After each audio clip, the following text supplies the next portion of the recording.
तकलीफ हमने दी है। दो major achievement district police Srinagar की थी, हमने सोचा कि आपके साथ शेयर करें और उसके निस्बत पब्लिक को भी आगाह करें कि किस तरह की जो हादसात और हरकतें बाहर हो रही हैं, ताकि पब्लिक भी अवेयर हो जाए उन सब से। सबसे पहले तो इस चीज़ से करेंगे जो अभी आपने फ़ोटोग्राफी की होगी कुछ लेडीज़ की, उनके बारे में बताना चाहेंगे कि हमारे पास 26 सितंबर को एक इन्फॉर्मेशन आता है, एक कंप्लेंट आती है जिसमें कुछ लोग अपनी शादी की के सिलसिले में जो शॉपिंग के लिए गनी खां वगैरह में आते हैं, तो उनका एक पर्स जो है वो कोई छीन लेता है या पिक कर लेता है, जिसमें 90,000 रुपये उनके पास थे। एक छोटी सी फैमिली जो शादी की शॉपिंग के लिए आए और उसका 90,000 जो है वो कोई ले गया। तो उस बिना पर उन्होंने जब कंप्लेंट हमारे पुलिस स्टेशन शेरगढ़ी में दर्ज की, तो हम लोगों ने उस पर FIR रजिस्टर किया 55 ऑफ 2020। उसके बाद सिटी साउथ की जो पुलिस है, जो सजाद शाह साहब हेड करते हैं, तो इन्होंने एक हिकमत अमली ये बनाई कि हमने सिविल में बहुत सारे लड़के सिविल में उस इलाके में डाले, क्योंकि इससे पहले भी कुछ हमारे पास शिकायत आई थी, लेकिन रिटर्न में देने के लिए लोग तैयार नहीं थे। तो ये पहली बार तकरीबन हमारे पास रिटर्न शिकायत आई कि पिक पॉकेटिंग बहुत धड़ल्ले से हो रही है, और तो पिक पॉकेटिंग को रोकना चाहिए और ये काफ़ी आगे बढ़ रही हुई। इस पे हम लोगों ने जो सिविल में अपने लड़के लगाए और उसके अलावा अपनी सर्विलेंस बढ़ाई, जो हमारी CCTVs की भी है, इंटेलिजेंस है या बाकी इलेक्ट्रॉनिक हिसाब से, तो हम लोगों ने इसमें टोटल 8 लोग जो है गिरफ़्तार किए। 8 में से 5 जो थी वो लेडीज़ हैं और 3 जेंट्स हैं। और इन लोगों से हमारे पास जो हैं एम्प्टी पर्स, इनके घरों की सर्च करके जो पर्स आपने यहाँ टेबल पे देखें, 25 हमारे पास पर्स मिले हैं। इनके रिसेंटली जो इन्होंने इस चोरी के पैसे से जो LCDs वगैरह नए लिए हैं वो भी हैं, कुछ नया घर का सामान लिया है, कुछ घरेलू आइटम्स हैं, वैक्यूम क्लीनर्स और वॉशिंग मशीन और प्रेशर कुकर, इलेक्ट्रिक हीटर्स वगैरह वो ख़रीदे हैं।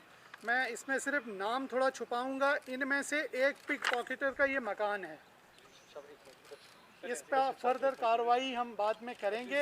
ये पिक पॉकेटर का मकान है और ये मकान के अंदर की जो है ये फर्निशिंग है।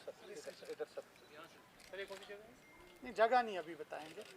तो इस तरीके से हमें लगता है कि इस ग्रोह के अरेस्ट करने से लोगों को एक राहत महसूस होगी, और साथ ही में हम उनको ये भी बताना चाहेंगे कि जो वो पैसा अपना रखते हैं उसको बहुत संभाल के रखें। जो ख़ासतौर से लेडीज़ के में उनके पास आने की कोशिश करते हैं, बराबर में बैठते हैं या गाड़ी से उतरते वक्त उनके बिल्कुल क्लोज़ बॉडली टच करते हैं, उनसे एहतियात रखें, क्योंकि उसी में ये अपना काम कर जाते हैं कि आपके पर्स से आपका पैसा छीन लेते हैं या गाड़ी से उतरते वक्त आपका पर्स ही छीन जाते हैं। तो मेरी रिक्वेस्ट अब पब्लिक से भी है कि वो अपने पैसे की हिफाजत करें और ऐसे अनासिर से थोड़ा डिस्टेंस रखें।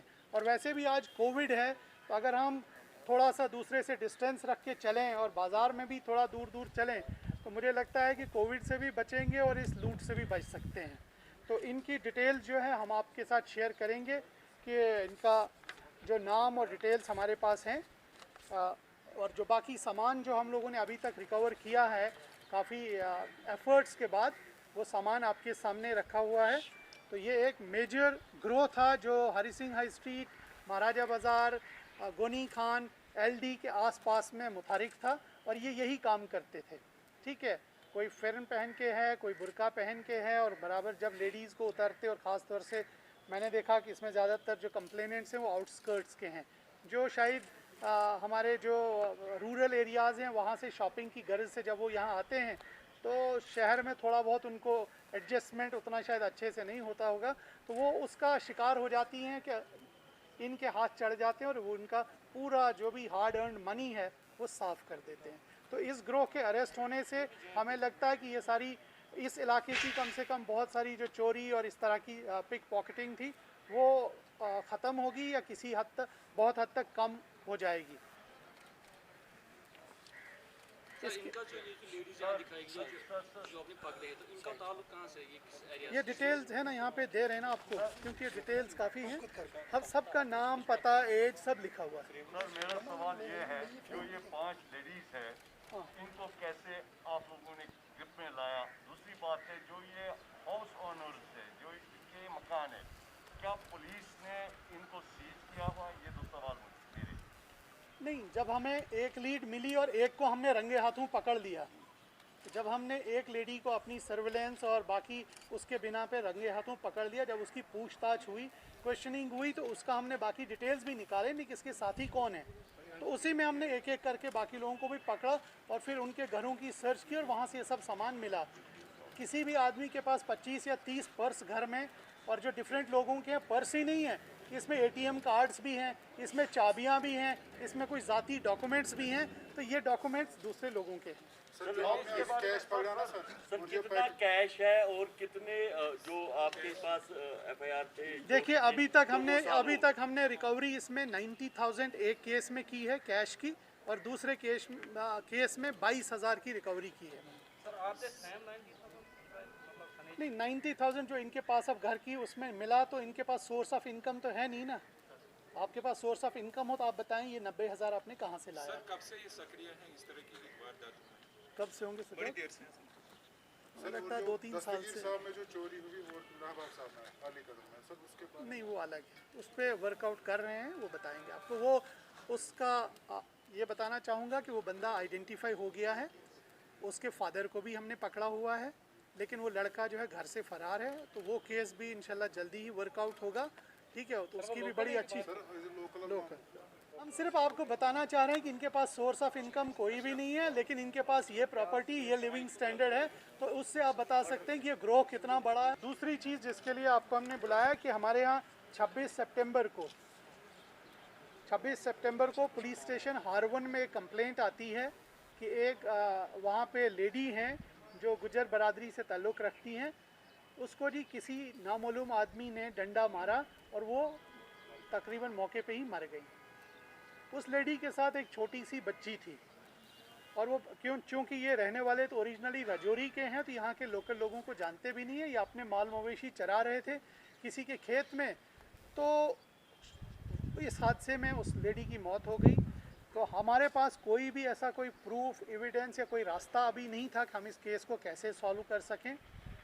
उसके बाद उसमें पुलिस टीम, जो ईस्ट की टीम है, जो मैडम हमारी शीमा कस्बा हेड करती हैं, ये भी वहाँ पे गई। इन्होंने एक पुलिस की टीम वहाँ पे फ्रेम की। उस टीम को ये बताया गया कि पूरे उस इलाके का सर्वेलेंस देखा जाए और बैकग्राउंड देखा जाए कि पिछले 2-3 दिन में इस इलाके में कौन कौन लोग आए हैं या गुजरे हैं, चाहे वो डिजिटल एविडेंस के थ्रू या ह्यूमन एविडेंस के थ्रू। वो कोशिश की गई कि यहाँ इस इलाके में, इस पर्टिकुलर एरिया में कितने लोग पिछले 3-4 दिनों से आए हैं, गए हैं, ताकि उनकी मूवमेंट को हम ट्रैक कर सकें। उस मूवमेंट को फॉलो करते करते इन लोगों ने एक आदमी के ऊपर जो है ज़ीरो इन किया, और जब उसका डिटेल्स और कोऑर्डिनेट्स और बाकी चीज़ें हम लोगों ने ली, टावर लोकेशंस, और उनको क्वेश्चन किया, और फिर जो वो लड़की थी जो उस लेडी के साथ थी उस वक्त, उसको पहले उसकी फ़ोटो वोटो बताने के बाद, दिखाने के बाद टेस्ट आइडेंटिफिकेशन परेड कराया गया प्रॉपर मैजिस्ट्रेट की प्रेजेंस में। और जब टेस्ट आइडेंटिफिकेशन परेड हुआ तो उस बच्ची ने उस आदमी को पहचाना, बोला कि यही एक्यूज़ था।